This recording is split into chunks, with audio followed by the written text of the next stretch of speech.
Perkenalkan, nama saya Randy Martin Baimau, biasa dipanggil Randy. Saya dari 3 TKJC. Oke, di sini saya akan menjelaskan mengenai program aplikatif. Yang pertama itu ada variabel. Variabel adalah wadah untuk menyimpan data yang dapat berubah-ubah nilainya. Fungsi dari variabel adalah untuk menyimpan dan mengelola data, membangun struktur dan logika program. Variabel menyimpan berbagai tipe data. Yang pertama itu teks, bilangan, boolean, dan sebagainya. Contoh tipe data variabel adalah nama sama dengan Andi. Nama adalah variabel yang menyimpan string.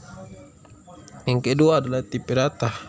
Tipe data adalah struktur data yang ditetapkan dan digunakan untuk menampung informasi.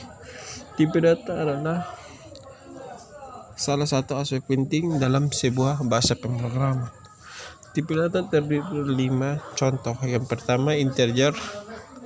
Integer merupakan bentuk bilangan bulat atau numerik yang digunakan untuk menyimpan angka tanpa komponen pecahan dengan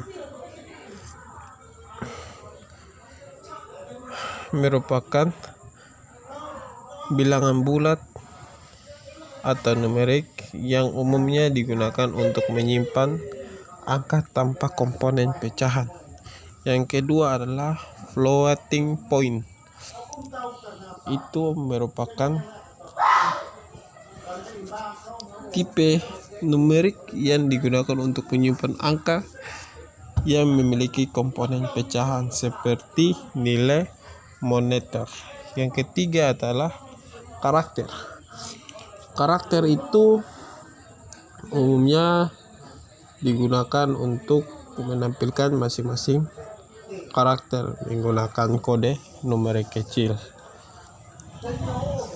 Karakter juga menyimpan sebuah berupa huruf, angka, tanda baca, simbol atau spek kosong. Yang keempat itu boolean. Boolean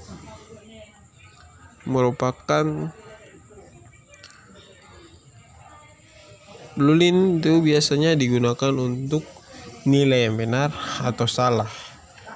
Umumnya nilai yang salah biasa disebut dengan false atau nilai yang betul disebut dengan true. False itu dipresentasikan sebagai angka 0, sedangkan true itu dipresentasikan sebagai angka 1. Yang keempat itu string. String itu merupakan simbol atau angka yang diperlukan yang diubah sebagai teks. Contohnya seperti nomor telepon atau juga bilangan bulat yang disimpan sebagai yang diubah sebagai bahasa pemrograman. Yang ketiga itu operator.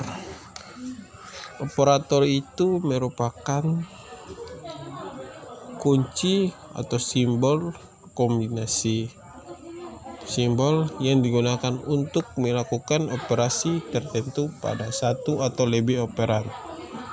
Operator juga itu merupakan sebuah dasar dalam sebuah pemrograman. Contoh operator adalah penjumlahan, pengurangan, perkalian, pembagian, modulus, pemangkatan, pembagian bulat, dan lain sebagainya.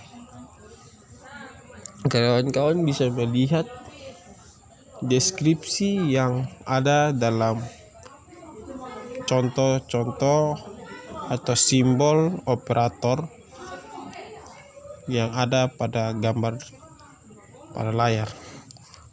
Yang berikutnya yaitu pengertian struktur kontroler atau struktur kontroler.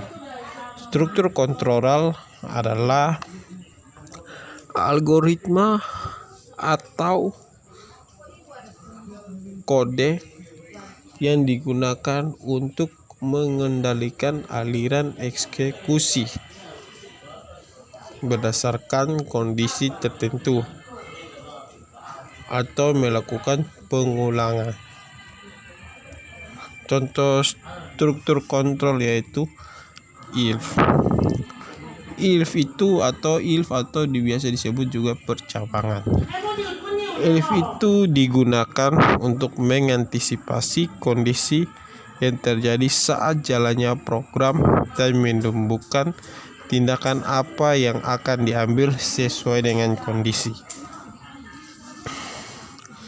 Pada Python, if, else, elif, kondisi if digunakan untuk mengeksekusi kode jika kondisi bernilai true atau benar. Jika kondisi bernilai false, maka set statement yang digunakan adalah if tidak akan eksekutif. Yang berikutnya, fungsi. Fungsi adalah blok kode yang digunakan untuk menjalankan tugas tertentu. Fungsi juga memungkinkan kita untuk mengorganisir kode ke dalam unit yang lebih kecil sehingga lebih mudah dibaca dan dikelola oleh sang pengguna.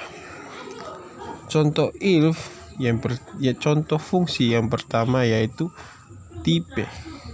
Tipe itu berfungsi untuk mengetahui jenis atau tipe data dari suatu objek yang terjadi argumennya, yang menjadi argumennya.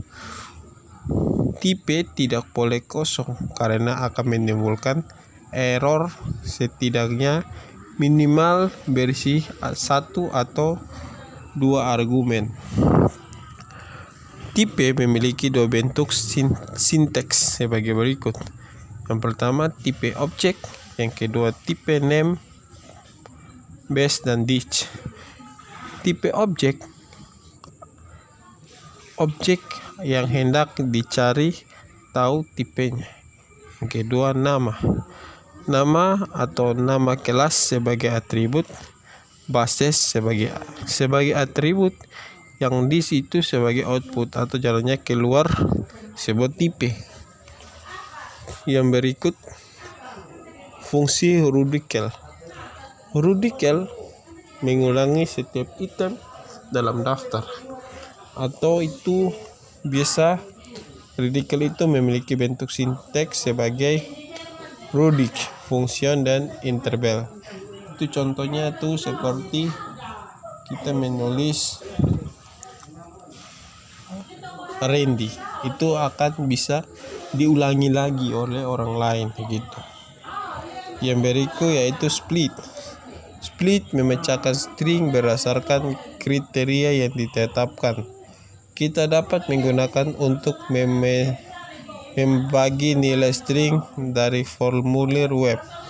Bahkan kita dapat menggunakan untuk menghitung jumlah kata dalam sebuah teks. Fungsi enumerator yang berikut itu enumerate. Fungsinya yang digunakan untuk mengembalikan panjang interval dan mengulang item secara bersama. Jadi saat kita mencetak setiap item dalam tipe data yang dapat diubah secara bersamaan, output akan mengeluarkan indeks. Misalnya kita ingin melihat daftar item yang tersedia di database. Kita dapat meneruskan ke dalam list dan menggunakan fungsi enumerate untuk mengembalikan database sebagai list bernomor. Yang terakhir itu array. Array adalah struktur data yang memungkinkan